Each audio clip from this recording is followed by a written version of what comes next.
Olá, bom demais ter você por aqui. De acordo com o censo de 2010 do IBGE, o Brasil tem mais de 300 mil ONGs, fundações e associações sem fins lucrativos, reconhecidas a partir da Segunda Guerra Mundial pela ONU. No Brasil, as ONGs se popularizaram durante o regime militar. Mas qual o papel que elas desempenham hoje? Qual a importância do trabalho realizado por elas? E como fazer para se tornar um voluntário ou formar uma ONG? É o que o programa de hoje vai discutir. Fique com a gente, o Dois Pontos já começou. O primeiro computador eletrônico foi um produto da Segunda Guerra Mundial. Representava a separação do mundo em dois. Alexandre Graham fez uma descoberta que iria salvar o mundo. Nós recebemos Ivan Beck Shagnazarov, graduado em Economia, mestre em Administração e doutor pela Universidade de Aston. Atualmente, Ivan é professor associado do Departamento de Ciências Administrativas da UFMG. 2 pontos para ele. As ONGs, ela detêm um poder, uma capacidade técnica e política de mobilização, de questionamento, dependendo das circunstâncias, ou de proposição, até de implementação de políticas ou de ações de caráter coletivo. Recebemos ainda Ivan Ferreira, pedagogo, psicopedagogo e mestre em Relações Internacionais. Ivan é consultor em políticas, programas e projetos sociais, com ampla experiência no relacionamento com ONGs. 2 pontos para ele. Para mim foi muito importante passar por um projeto social, ser atendido por uma ONG, repensar a vida, valores, perspectiva de futuro. Aquele trabalho realmente possibilitou um exercício da cidadania, possibilitou o desenvolvimento de uma vida, de uma família, de pessoas. Bom, nós convidamos, eles aceitaram o nosso convite. Muito obrigado a vocês pela presença aqui no 2 Pontos. Bom, a gente sabe que ONG é organização não governamental, mas para além disso, o que é uma ONG? Qual que é o papel que elas desempenham? Bom, a ONG, ela tem um papel, creio eu, primordial, que é de sempre estar fazendo valer as visões diferentes em relação aos governos em termos de políticas públicas, né? A expressão não governamental não é à toa, né? A emergência da expressão que se deu na ONU depois da Segunda Guerra Mundial era para identificar e criar um espaço para organizações civis que tentavam lutar pela democratização de seus países, né? Esse aspecto político ele foi sendo levado ao longo das décadas e ampliado a área de atuação dessas organizações. Se antes era voltada para a democratização de países, ao longo do tempo foi ampliando, englobando diversas áreas, como atualmente podemos falar de meio ambiente, saúde, urbanização, direitos, vários tipos e assim por diante.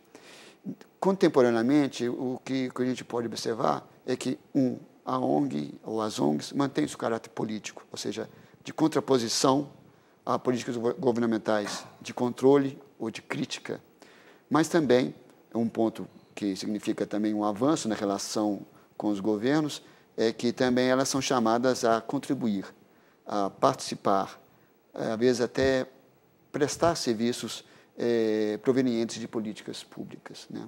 Então, você tem um contexto muito interessante e que indica que essas organizações, o papel delas é extremamente relevante para a sociedade em geral.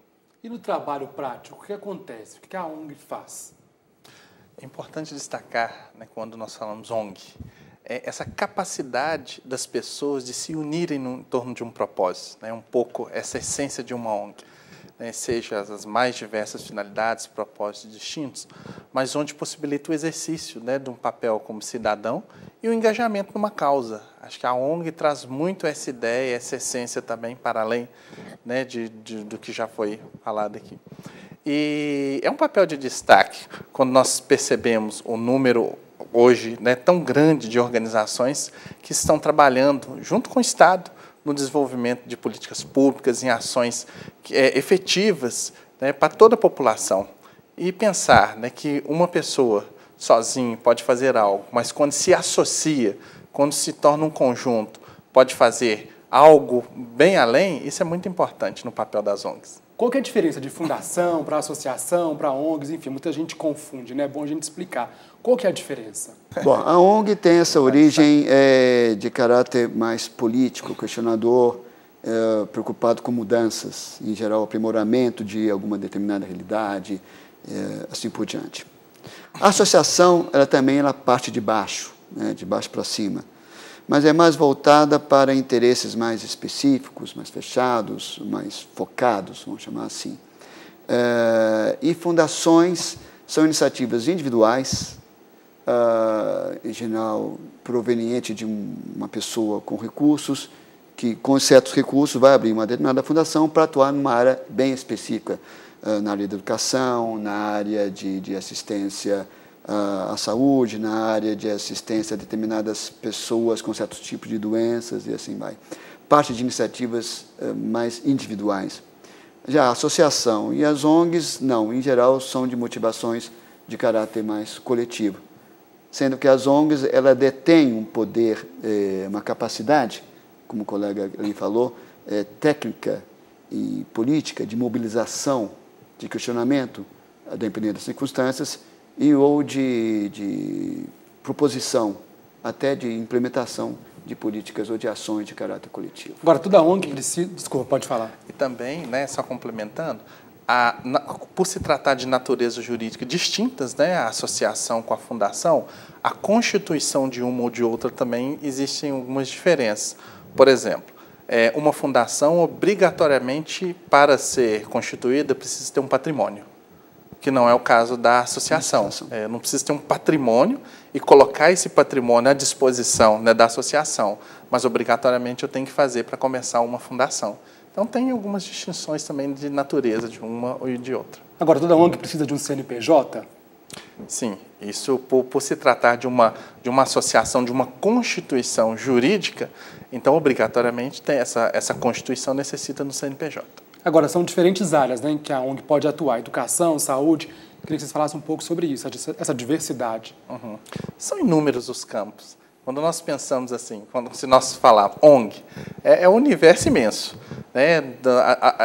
Associações que atuam na área da educação, da saúde, cultura, esporte, lazer, direitos humanos, né? Do exercício da cidadania. Então, são muitos focos, né? E as possibilidades de atuação de uma ONG. Agora, qual que é o devido valor que o poder público dá para as ONGs? Como é que vocês enxergam esse panorama? Bem, o que eu estou percebendo, né, assim, eu lido mais também com a administração pública, é que, a depender dos governos, obviamente, elas podem ter e têm um papel extremamente relevante, né? Eu posso pegar 2 casos do governo mineiro, onde eles têm projetos, né, sem fazer propaganda aqui, só dando exemplos, né, projetos onde a inserção de organizações como ONGs é fundamental. Um é o Plug Minas, que eu acho que o Ivan deve conhecer, o outro é o Circuito Cultural Praça da Liberdade.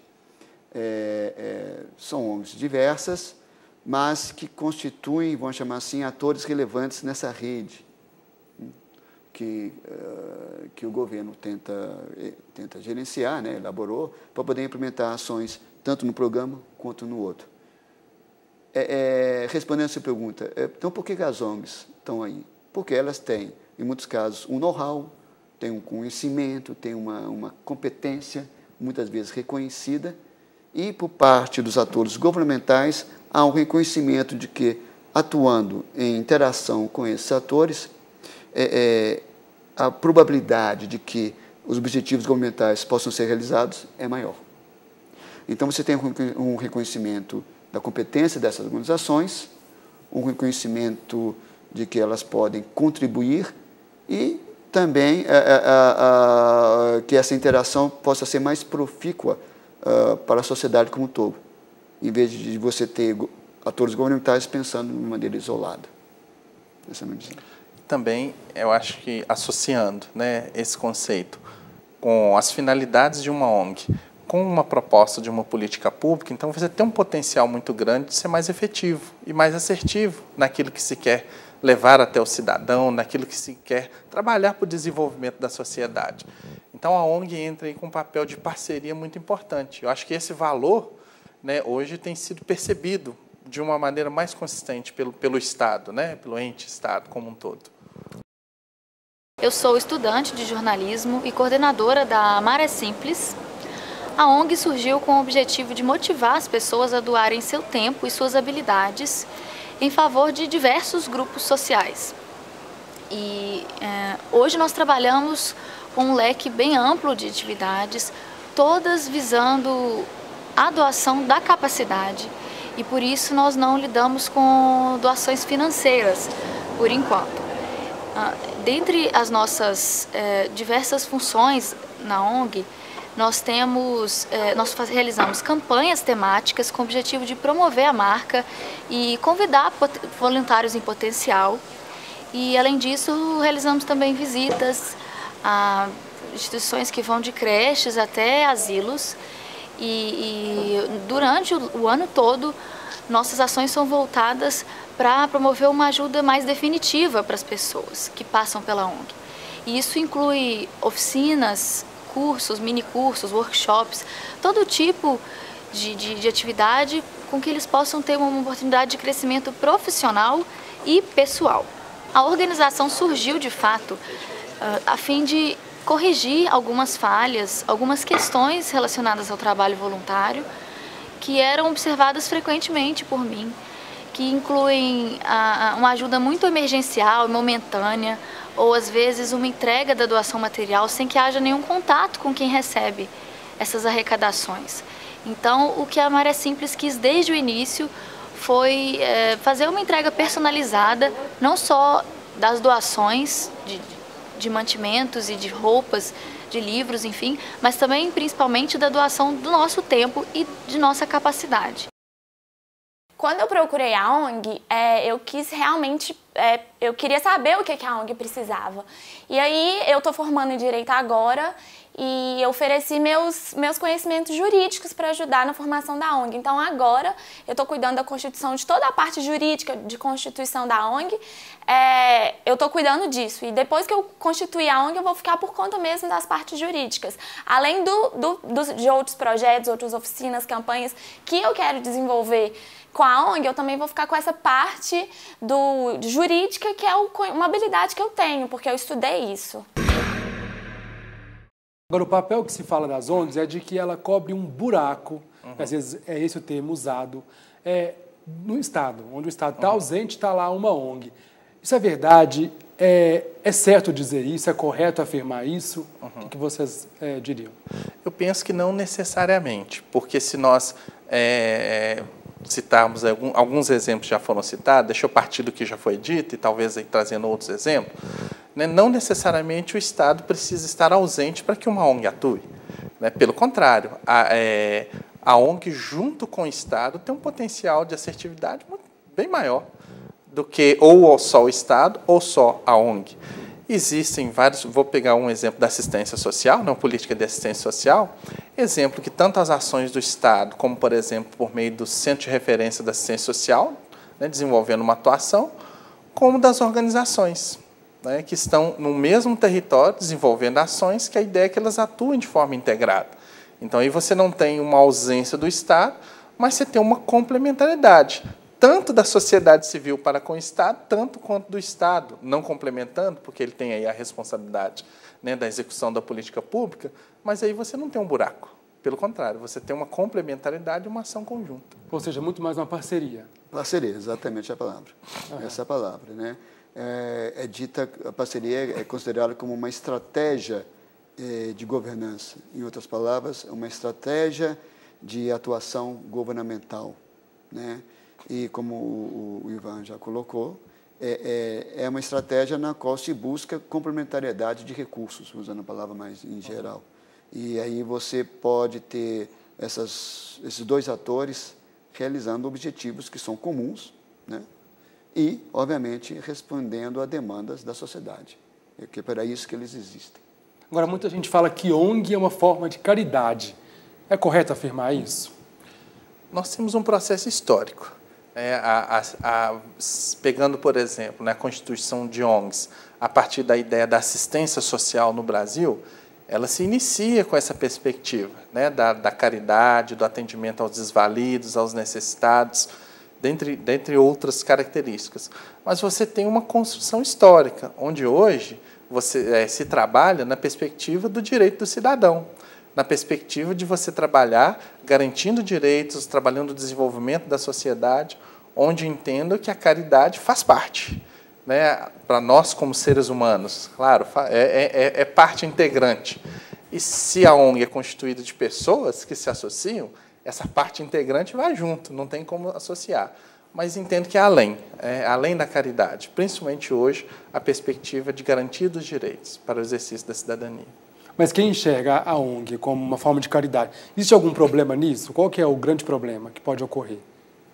Eu creio assim, aquilo que o Ivan falou, enxergar as ONGs como caridade, talvez não entender bem a realidade e não pegar bem o potencial que elas têm.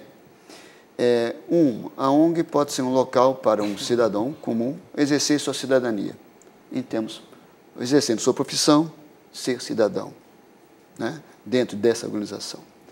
2, as missões, ou a missão de uma ONG, ela necessariamente tem a ideia da cidadania embutida nela. A realização de um direito, ou o esforço para realizar um direito, é algo voltado para a cidadania, inescapável. A ideia de caridade, eu acho que ela, embora concordo com o Ivan que o caritas, o ser caridoso constitui parte do ser humano, né, da questão ética, vamos chamar assim, né, mas ela ganha contornos, ela é ampliada. E ela deve ser ampliada, porque senão você tem um desvio assim, de atuação ou de entendimento da realidade, onde aquilo que antes era um direito passa a ser algo dependente de uma boa vontade de alguém, né? E aí o perigo de pensar em termos de caridade é que você pode incorrer nesse risco de despolitizar, no sentido da política com P maiúsculo, algo que é político, que é cidadão, em nome da bondade, em nome da boa vontade de alguém, e aquele que recebe o serviço é visto como alguém a ser tratado, alguém a ser um objeto de atenção, quando, a despeito das realidades difíceis que essas pessoas vivenciam, essas pessoas têm que ter, acho eu, uma abordagem na qual elas têm que ser reconhecidas como sujeito, né? E ser reconhecida como sujeito é fortalecer a cidadania. Então, eu acho que pensar em termos de caridade, dessa maneira como você nos perguntou, eu acho que leva um risco muito, muito grande. Quando nós entendemos, né, a atuação de uma ONG para além da questão da caridade, entendendo ela como exercício de cidadania, nós conseguimos também ultrapassar uma perspectiva antiga de que a ação da ONG é para prestar um favor, ou tapar o buraco do Estado, né? Um buraco, uma ausência do Estado. Não se quer tapar um buraco, uma ausência, não se quer também prestar um favor, pelo contrário, quer garantir o exercício da cidadania e que os direitos sejam alcançados. É a perspectiva do cidadão, é a perspectiva da pessoa, e não de alguém que necessita de um favor, não se presta um favor. Uhum. Vamos falar daqui a pouco sobre os recursos das ONGs, como é que elas sobrevivem. Mas daqui a pouquinho, logo depois do intervalo, a gente já volta com os 2 pontos de hoje. Até já.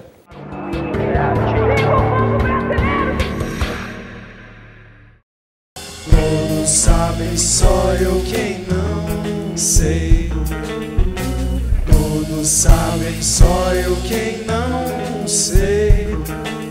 Os ateus já sabem dos milagres, eu não sei, não sei, não sei, não. Eu não sei, eu não sei, não, eu não sei dos milagres. Eu não sei, eu não sei, não, eu não sei dos milagres.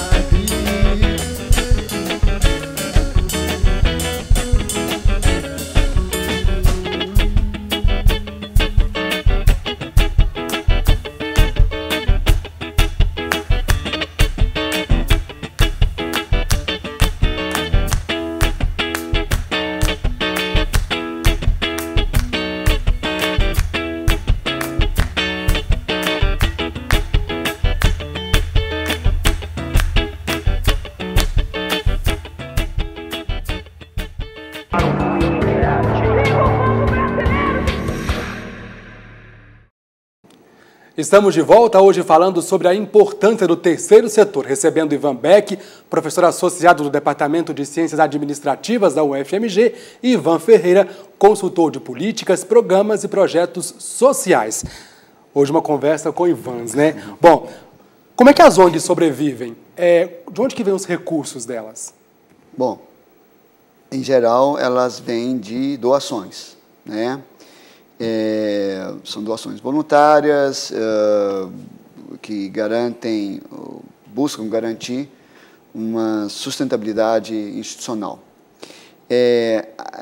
Há casos, e à medida que as ONGs vão crescendo em termos de corpo, em termos de tamanho, em termos de competência, capacidade técnica, elas passam também a prestar serviços, tanto para empresas privadas, quanto para governos, né?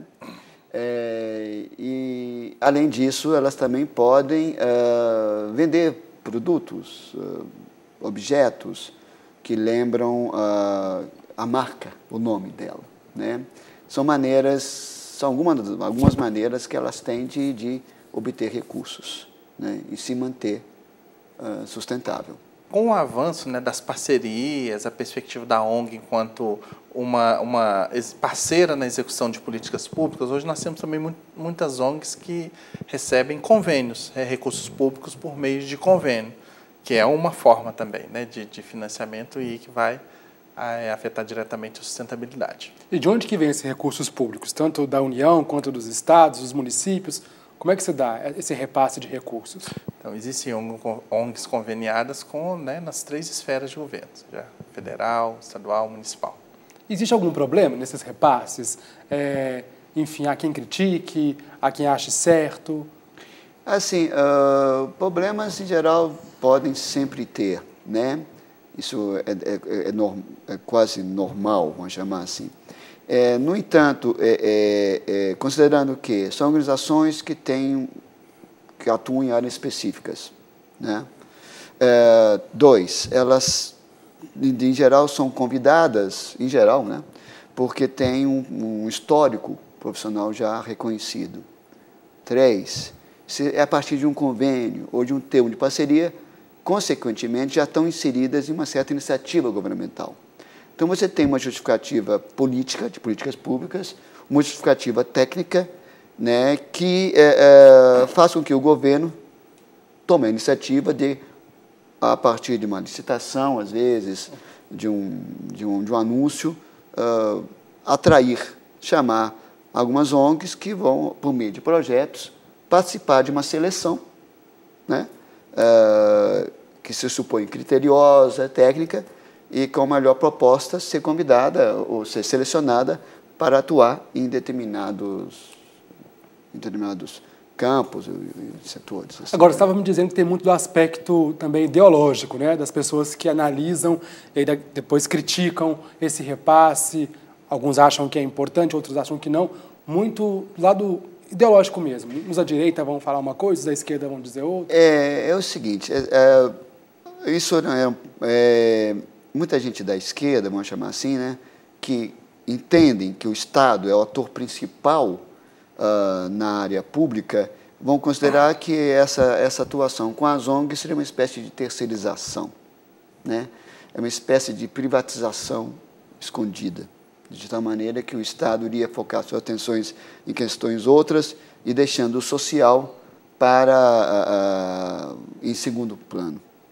E aí chamaria as ONGs e ficaria nesse sentido. Outros vão considerar que não. A atuação das ONGs poderia trazer para o Estado um aprimoramento da sua eficiência e efetividade em termos de políticas públicas. O pessoal da direita vai dizer que é melhor com elas do que com o Estado, né? Para a direita, até privatizar mesmo seria a grande solução. Antes de tudo, a ONG tem o objetivo de condicionar e otimizar o trabalho voluntário, criando condições para que os projetos das pessoas sejam colocados em prática. Então, uma ação que a pessoa poderia desenvolver individualmente, ela pode trazer para a ONG, somar e até ampliar mesmo o que ela já tinha pensado. Todos os membros têm autonomia para trazer suas ideias, para trazer seus projetos sociais, e nós vamos votar esses projetos e ver quais nós temos condições de viabilizar primeiro, numa ordem de prioridade e também de estrutura. Um dos princípios da ONG é acreditar que o próprio círculo social de cada um pode ser despertado em relação ao trabalho social. Então, o que a gente quer é que cada membro convide parentes, amigos, primeiro os mais próximos, para participarem do serviço social, tanto os que já desenvolvem algum tipo de trabalho, quanto os que nunca puderam participar de algo do tipo e têm interesse de conhecer. Mas agora, pessoalmente, para vocês, o que vocês pensam desse repasse público para as ONGs? Tem um histórico nessa questão do repasse, né? Então, na história da constituição e estruturação das ONGs, a partir do momento desses avanços, tanto do início, uma perspectiva de uma caridade, tanto quanto, né, para um modelo agora contemporâneo, dessa compreensão da execução de políticas, né, em parceria com o Estado, então hoje é diferente essa perspectiva. Com isso, então, tem-se a grande, vou chamar assim, luta e busca por financiamento público. Entendendo, então, que a partir do momento que se desenvolve ações de relevância pública, o Estado deve entrar com recursos públicos para financiar essas ações. Então, essa é uma discussão bem em pauta. Agora, entendendo também que o financiamento público ele tem limites, tanto no que se refere à capacidade financeira, né, a quantidade, mas também no contorno das políticas. Se eu atuar, por exemplo, numa ONG, num centro comunitário, eu tenho muito especificado qual é aquele contorno das atividades, da estrutura que eu tenha que ter nesse centro comunitário e o que vai ser financiado, também trazendo um certo engessamento na ação da ONG. Então, o financiamento público, ao mesmo tempo que ele tem uma perspectiva interessante, mas ele tem esse outro lado. Ou seja, a ONG fica muito refém do recurso ele público, delimita muito, podendo, nesse aspecto, usando a palavra refém, podendo chegar. Né? Se ela tem uma dependência quase que 100% das suas ações com financiamento público, isso é um problema. Porque se houver algum problema com esse financiamento, e aí? Como vai ficar a situação dessa ONG? Existe alguma lei que regule as ONGs? Bom, se nós começarmos... E aí quando eu falei também, não só da atuação delas, mas também desse recurso. Inicialmente tem uma constituição jurídica. A ONG tem um estatuto, né, que precisa ser registrado, e ali já começa a dar uma limitação jurídica, né, a partir do código que estabelece, né, o formato desse estatuto. Agora, existem outras delimitações a partir da política que aquela ONG esteja mais vinculada. Por exemplo, é uma ONG que atua mais na área da assistência social, atua na área da educação, atua na área da saúde, então ela também vai ser regulada a partir dos contornos daquela política específica na qual ela está inserida. Quando muda um governo, também muda essa perspectiva da importância das ONGs e também da atuação do Estado como parceiro das ONGs? Isso pode ocorrer, né? Mas, no entanto, creio que os discursos estão muito similares, né? Embora, de fato, você possa identificar partidos ou políticos que são mais de esquerda ou de centro e de direita, assim por diante, há um certo pragmatismo, creio eu, que eu diria é um reconhecimento entre diversas visões políticas, de que as ONGs elas têm uma relevância, têm um papel que dificilmente elas vão ser desconsideradas, né?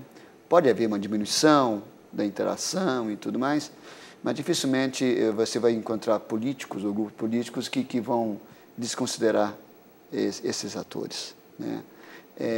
Porque a realidade fiscal não permite, em muitos casos, né? Alguns programas relevantes são caros, são programas relevantes onde a interação, as parcerias com ONGs se faz presente. Outra é o reconhecimento mesmo da limitação técnica por parte de alguns atores governamentais que precisam da interação com essas organizações para serem mais efetivos. E há uma terceira que também cria um certo arejamento, uma relação de trocas que é bom para o Estado. Você está atuando com outros atores, que é onde se pode ter um aprendizado. Eu tenho um dado aqui do IBGE que diz que o crescimento das ONGs acabou diminuindo. Por quê? Existe um crescimento de 157% até 2002 e, a partir disso, aumentou em média 22,6% por ano o número de ONGs. Qual que é a leitura? Quais que são as leituras possíveis que a gente pode fazer disso? Se deve a um governo que olha mais para a área social ou não? Não tem nada a ver. Eu acho que eu posso começar fazendo uma, digamos assim, uma possibilidade mais prática, né? Mais assim da minha história prática, da atuação junto às ONGs. Uma questão que dificultou, talvez, né, delimitou muito o surgimento de novas ONGs é a questão da perspectiva. Então, a partir do momento que se tem uma perspectiva desse desenvolvimento de um trabalho que não é só caridade, mas é um trabalho que exige adequação para legislação específica, né, a necessidade de um quadro técnico ampliado na organização. Então, você tem um conjunto de exigências da necessidade da estrutura de uma ONG que limita mais o surgimento de novas ONGs. Até porque se torna mais caro mais custoso você abrir uma ONG. Além da intenção, do desejo, seja do exercício da cidadania que nós falamos, mas você tem todo um conjunto de regras. E que esse conjunto de regras pode ser maior ou menor de acordo com a política que essa ONG vai estar um pouco mais vinculada. Antes de tudo, a ONG tem o objetivo de condicionar e otimizar o trabalho voluntário, criando condições para que os projetos das pessoas sejam colocados em prática. Então, uma ação que a pessoa poderia desenvolver individualmente, ela pode trazer para a ONG, somar e até ampliar mesmo o que ela já tinha pensado. Todos os membros têm autonomia para trazer suas ideias, para trazer seus projetos sociais, e nós vamos votar esses projetos e ver quais nós temos condições de viabilizar primeiro, numa ordem de prioridade e também de estrutura. Um dos princípios da ONG é acreditar que o próprio círculo social de cada um pode ser despertado em relação ao trabalho social. Então, o que a gente quer é que cada membro convide parentes, amigos, primeiro os mais próximos, para participarem do serviço social, tanto os que já desenvolvem algum tipo de trabalho, quanto os que nunca puderam participar de algo do tipo e têm interesse de conhecer. Bom, eu queria saber o seguinte, nessa sua vivência, tem se tornado mais burocrático a criação de ONGs? Sim, se nós pensarmos não a burocracia necessariamente numa perspectiva negativa, mas mais nesse sentido da delimitação legal para o exercício de uma política, né? Para esse conjunto de parcerias. Por exemplo, uma ONG para tornar parceira de uma prefeitura. Tem muitas exigências, tem registros que precisam ser feitos, né? Dependendo da política, a criança e adolescente. Existem registros no conselho específico da criança e adolescente, ou em outras áreas também, dependendo onde essa ONG atua. Ela tem requisitos legais que ela vai ter que cumprir para um conveniamento, e tudo isso é custoso. Não é fácil, não é rápido, demora, e tem um custo. Então, isso acaba dificultando... Mas isso é bom ou ruim?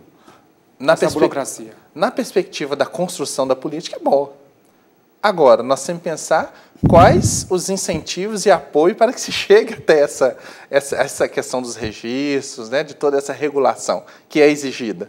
Então, é bom numa perspectiva, mas temos que pensar se o apoio para chegar até, né, esse momento, ele está sendo suficiente. No ano passado, houve muita discussão a respeito do repasse, eu volto a ele, do repasse público para as ONGs, justamente por causa de denúncias de corrupção, de desvio de dinheiro, enfim. Isso, de certa forma, mancha a imagem das ONGs? Bem, a princípio, em certa extensão, sim. No entanto, e no caso brasileiro, eu acho que também o que me vem à mente agora é que essas iniciativas, elas partem muito, a sensação que eu tenho, eu posso estar equivocado, partem muito de atitudes de políticos, né? Tudo bem que os políticos, os congressistas têm dentro do seu orçamento esse espaço e fazem isso. Tudo bem. É garantido por lei. Ok. Do ponto de vista do processo, o que fica saliente é o que a gente chama de transparência.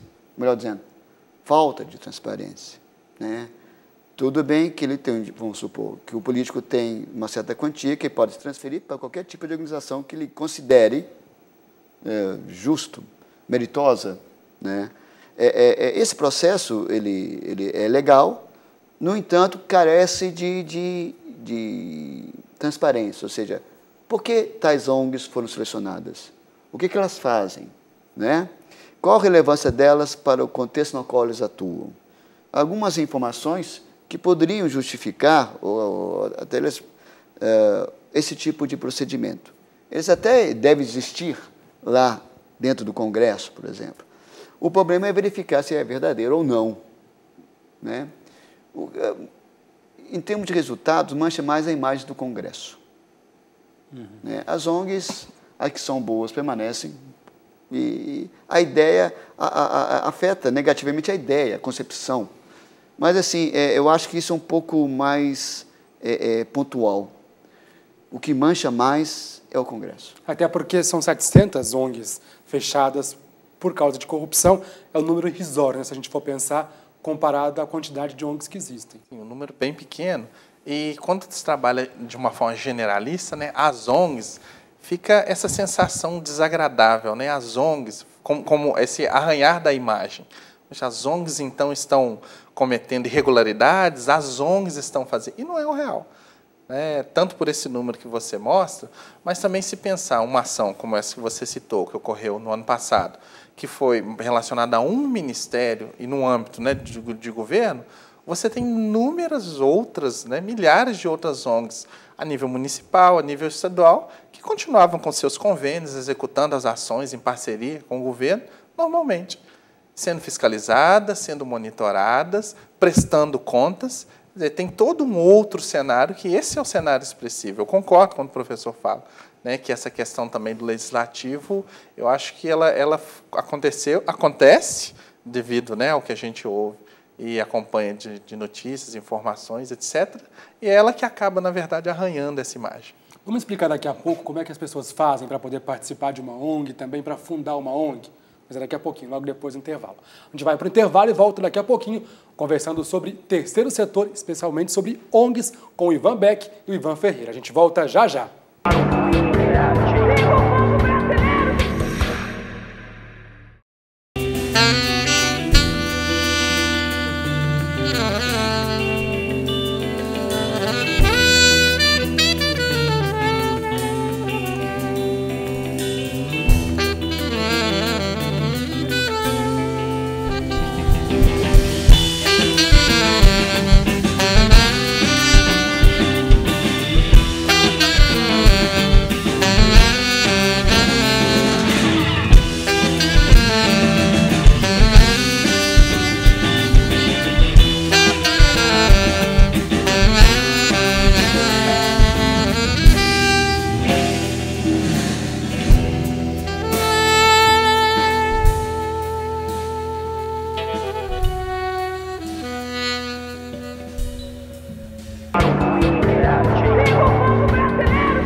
O Dois Pontos está de volta hoje falando sobre ONGs. Bom, para quem está interessado, vamos falar primeiro para quem está interessado em participar de uma ONG que já existe. O que tem que fazer?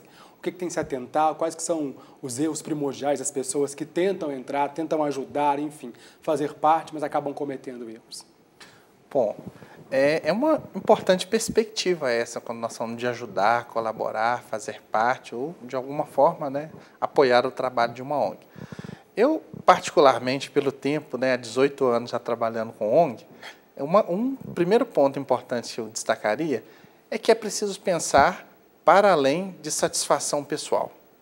Porque quando se pensa em realizar um trabalho voluntário, né, dar algum apoio, eu tenho uma motivação, claro, mas é preciso pensar que essa motivação pode ir um pouco além de me satisfazer pessoalmente. Mas eu posso colaborar para o exercício da cidadania e o alcance de direitos. Acho que é uma boa perspectiva pensar nisso. E um segundo seria conhecer a ONG. Faça uma visita, conheça a ONG, veja um pouco mais o trabalho, até mesmo antes de decidir o que quer fazer. Porque, às vezes, eu posso chegar com uma boa intenção de querer fazer X, mas eu não tenho espaço naquela ONG. Eu posso até me frustrar, né, como um apoiador. Mas é importante conhecer primeiro. E aí sim, a partir de um conhecimento, de uma proposta, de um trabalho que vai ser realizado, como eu posso me integrar? Agora eu já sei um pouco mais. Qual é a melhor forma de colaborar? Seja me integrando como um voluntário ou buscando apoiar em alguma necessidade. Colaborar, por exemplo, ajudando numa arrecadação de algo que vai ser revertido para o trabalho da ONG, como um exemplo, ou de alguma outra maneira. Entre os minicursos, oficinas, visitas e campanhas temáticas, nós temos a ideia de levantar bandeiras. Uma das bandeiras que a gente levanta é apoiar associações e outras ONGs ou outros grupos de projetos sociais que tenham valores que possam reforçar os nossos, de doação de tempo e de capacidades de cada um. Então, como exemplo, nós temos a AMPAPEB, que é uma associação voltada para portadores de epidermólise bulhosa, que é uma doença rara. Para essa associação, nós fazemos um trabalho de tradução, tanto de materiais da medicina, que não são acessíveis ainda no português, quanto para alguns que existem no português, mas na linguagem médica. Então, o nosso trabalho é tornar essa linguagem mais acessível, mais fácil de ser lida, até porque os assistidos pela AMPAPEB são, em muitos casos, pessoas carentes que não têm nenhuma instrução em relação à doença, que nunca ouviram falar. E o fato de ser uma doença rara reforça um dos nossos valores mesmo, que é olhar para o diferente, considerar as minorias. E acho que nós devemos desempenhar tarefas, desempenhar os trabalhos que ainda não são desempenhados por muitos. O voluntariado também é muito importante, porque assim, a gente não caminha sozinho, né? Todos precisamos de uma ajuda. Então, assim, é muito importante ser solidário. Você pode ser voluntário de qualquer forma, até com uma palavra amiga, um incentivo, ou como ajudar, por exemplo, no caso da epidermólise bulhosa, a fazer um curativo, a ajudar, né, a mãe a dar um banho, porque demora muito, esses cuidados têm que ser muito delicados, né, e mesmo ajudando a gente com benefícios, né, para a associação, que a secretaria da associação precisa ser movimentada, né, e muitos voluntários fazem para a gente algum evento, não só por causa de arrecadar fundos, mas também está divulgando a doença, que hoje, apesar desse movimento todo que a gente está tendo aí, ainda é desconhecido. Posso te ajudar pontualmente, um dia, um final de semana e depois acabou, abandono? Não, eu preciso de um trabalho continuado com essa ONG, porque ela necessita de mim. Olha, a perspectiva do trabalho continuado foi um avanço quando nós analisamos a história das ONGs, que isso também dá essa perspectiva de um papel de exercício de uma ação continuada, uma ação de intervenção pública, de política, né? Não pública, mas política, em determinada situação. Se eu quero ser um voluntário, se alguém deseja ser voluntário, é importante eu ter uma perspectiva. Entender que eu não preciso assumir um compromisso, mas a partir do momento que eu assumo tal compromisso, é preciso zelar para cumprir.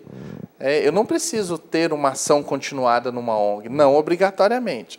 Mas se eu me disponho, por exemplo, a desenvolver um trabalho voluntário uma vez por mês durante um ano, é necessário que eu entenda que eu estou assumindo um compromisso com uma finalidade, com uma organização, mas com uma finalidade institucional daquela organização, que vai ter um impacto na vida de pessoas, para o qual eu me proponho a colaborar. Então, necessariamente, eu não preciso assumir um compromisso continuado, mas, se tiver a intenção, é importante que eu cumpra essa minha intenção.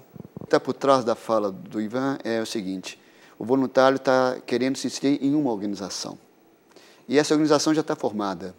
Tem sua missão, tem seu planejamento, tem suas ações a serem cumpridas. E ele, uma vez que a organização aceite o voluntário, essa é uma outra questão. Né? O voluntário tem que se inserir no modus operandi, no modo de operação dessa ONG. Senão, não dá certo. Gera conflitos, gera problemas. E cabe à ONG dispensar o voluntário. O voluntário, alguns anos atrás, era uma discussão muito forte dentro da discussão sobre o terceiro setor. Hoje, com a profissionalização das ONGs, das fundações e das associações, ele é um ator a mais. Não necessariamente o mais importante, é um ator a mais. Se as organizações precisam dele, vão anunciar. Tudo bem. Aí o voluntário vem, pode ser selecionado, pode ser entrevistado e tudo mais, mas uma vez dentro da organização, ele tem suas responsabilidades. Né? Sendo voluntário ou não. Ele tem suas responsabilidades porque ele não pode colocar em risco o funcionamento da organização como um todo. Basicamente é isso.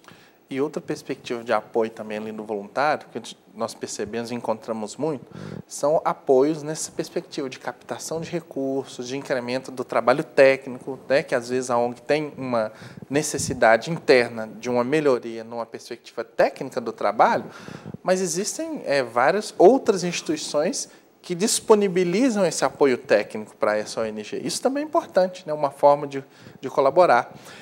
Até pessoas físicas, não tanto só outras organizações que apoiam, mas pessoas que dão parte do seu tempo dentro da sua área de formação, área profissional.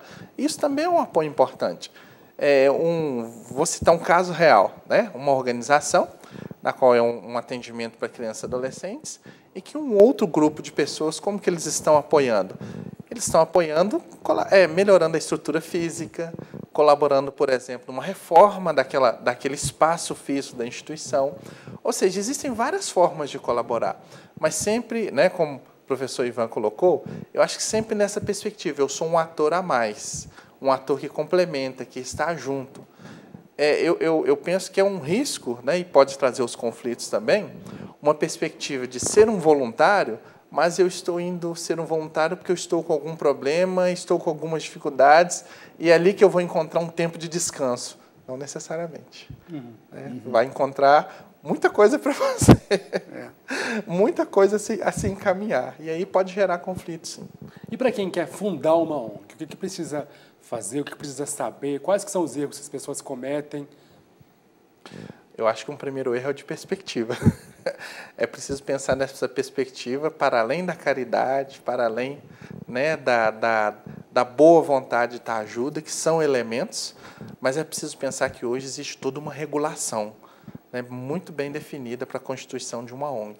Né? É preciso ajuntar com outras pessoas que também estejam de acordo com aquela missão, aquela perspectiva da ONG. Isso é muito importante, a partir do momento que ela é uma constituição, né, de pessoas aí da sociedade, para constituir uma organização da sociedade civil. É preciso uma assembleia, onde se trabalha o estatuto dessa ONG, e de pronto já se faça um registro. Isso é muito importante. Né? Existem muitas ONGs hoje que atuam, mas ainda não regularizadas. Acabam, então, que elas ainda não são ONGs. Elas podem ser uma iniciativa, uma ideia, uma intenção, um projeto, mas ainda não são ONGs. Esses são primeiros passos importantes, onde eu acrescentaria só mais um. Se a ONG já tem definida a sua visão, sua missão, procure entender melhor daquela área que ela quer atuar. Isso é muito importante. Muitas ONGs, né, se iniciam com uma perspectiva, depois conhecem o cenário e veem que é completamente diferente. E pode ser um motivo até para fechar. E tem também a questão de tentar inventar a roda, de fazer as mesmas ONGs sempre. Como é que é isso? É o que nós chamamos, muitas vezes, né, essa situação de inventar a roda, que é a sobreposição. Então, você pode ter ações que já estão acontecendo, às vezes até mesmo já aconteceu de divergências de pessoas da mesma ONG, que elas dividem e começam a fazer um trabalho similar, montando uma outra ONG, mas não necessariamente na perspectiva de uma complementaridade, de uma ação junto, mas uma competição. Parece que nós estamos no mercado, né? Como se estivesse aí no setor empresarial. Né? Então, tem um mercado e agora existe a competição. Isso acaba trazendo problemas e conflitos. Quer complementar, professor? O que o Ivan colocou é muito sério. Tem a questão legal, né, e tem a questão técnica, né, e esse esforço de tornar ela formal, que você falou a palavra burocracia, no sentido lato, no sentido básico da burocracia, é uma organização legal, racional, técnica, ou legal técnica, ou seja, ela é regida por regras, por leis, mas o seu conteúdo, os seus membros, têm uma razão de ser. E essa razão de ser se fundamenta principalmente na questão técnica. Tem um saber fazer. Então, se você quer abrir, ou vocês, um grupo, querem abrir uma ONG, vocês têm que estar cientes da questão legal, mas também têm que estar cientes das suas competências, né? O que vocês têm condições de fazer, para fazer diferença, para justificar a criação de uma organização, para justificar que essa organização venha pedir recursos ou apresentar projetos e seja reconhecida como competente para poder apresentar projetos e concorrer a recursos. Acho que os desafios não estão só postos durante a criação da ONG, mas também depois, né, para poder manter essa ONG. Como você tem essa experiência, larga experiência com as ONGs, quais que são os desafios do dia a dia, Ivan? O primeiro é o da sustentabilidade financeira. Eu acho que esse é um ponto que nós falamos um pouco aqui anteriormente sobre essa questão, né, e apontamos aí várias possibilidades, as formas de manutenção, que não são fáceis. Não é fácil você estabelecer convênios, não é fácil você desenvolver ações de captação de recursos.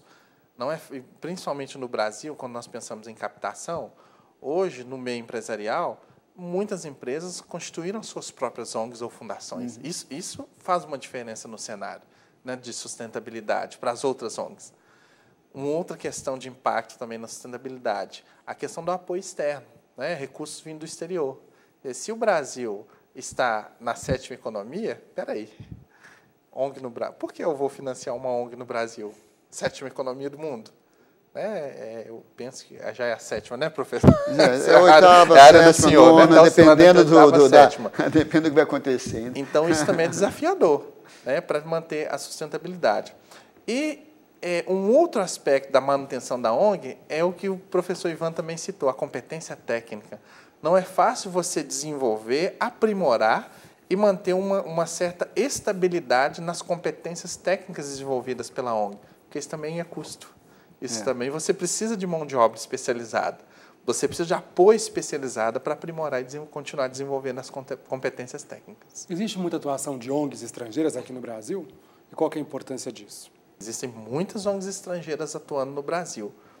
E um primeiro destaque eu faria exatamente o apoio e o aporte que elas dão às ONGs nacionais. Não só financeiros, eu falo um aporte de competências e até mesmo de troca de experiências e perspectivas. Isso é muito importante, né? Nós, a partir do momento que estamos num cenário, no decorrer de um tempo, pode se tornar até vicioso, né? E você acaba tendo uma perspectiva muito fechada daquela do seu trabalho mesmo. Você acaba ficando muito estagnado. Então, quando você tem uma possibilidade de troca de experiências, de olhares, de outras metodologias, né, que às vezes não estão nem sendo discutidas assim dentro do campo de atuação daquela ONG, isso é muito importante, faz uma diferença grande. Agora, vamos traçar um pouco o perfil das ONGs. A maioria delas ajudam adolescentes e crianças, é isso mesmo? Tem uma história, né, no Brasil, que aí, principalmente focando na assistência social, o grande volume, né, de atuação de ONGs vem na área da criança e adolescente. É uma política que ela já vem mesmo quando nós avaliamos a política de saúde e de educação, são políticas já bem estruturadas, mas a atuação de garantia de direitos, né, de cidadania, de assistência social à criança no Brasil, ela tem um volume bem maior, né, do que outras, como, por exemplo, atendimento ao idoso, né, políticas para mulheres, ou atuação de ONGs junto, né, a mulheres, questão de gênero. Então, o campo da criança e adolescente ele é bem mais volumoso. De acordo com o IBGE, são mais ONGs no Sul e Sudeste do que nas outras regiões do país. Por que isso acontece? Eu acho que aí tem uma questão de economia também, né, professor? Questão de economia, questão de mobilização, questão de concentração de centros universitários, de pesquisa. que é quase como uma onda atrás da outra onda, né, que vai gerando assim. E também até concentração de problemas sociais e econômicos delicados, né? Porque, embora você tenha estados mais pobres ou mais violentos, pobreza e violência, por exemplo, ela tem picos, vamos chamar, pontos fortes na periferia de grandes capitais, né?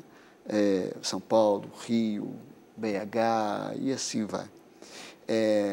Mas você tem uma mobilização de recursos, recursos no sentido mais amplo possível, muito maior nessas regiões. Consequentemente, quase como uma consequência, se tende a ter a criação de ONGs nessas regiões. Muitas ONGs relevantes na área ambiental, na área de saúde, partem da academia. Tem professores que até saem da academia para poder dar um certo, uma ONG que vai levando. Ok, para terminar, você tem bastante vivência, né, com as ONGs, foi beneficiado por uma ONG, queria que você contasse um pouco sobre a sua história, bem rapidinho, e aí vocês dois falarem um pouco sobre isso. Se tem dentro desse período que vocês trabalham, seja estudando as ONGs ou trabalhando com ONGs, se tem algum fato que emocionou vocês, enfim, e que viu pessoalmente que vale a pena investir em ONG, trabalhar em ONG. Bom, então vou contar um pouquinho. Bom, eu venho de uma atuação de ONG, né? Eu fui atendido por ONG, eu participei de programa público. Talvez alguns, não sei, dos telespectadores devem lembrar do programa Curumim, do governo, né? Aqui em Minas Gerais, né? Programa Curumim. Então, eu fui aluno, na época, né? Como se chamava, do programa Curumim. Hoje seriam as ações de socialização infanto-juvenil, muda um pouco com o tempo, né? As nomenclaturas, mas aqui atividades em atuação complementar à escola. Então, para mim, foi muito importante, né? Passar por um projeto social, ser atendido por uma ONG, repensar a vida, valores, perspectiva de futuro.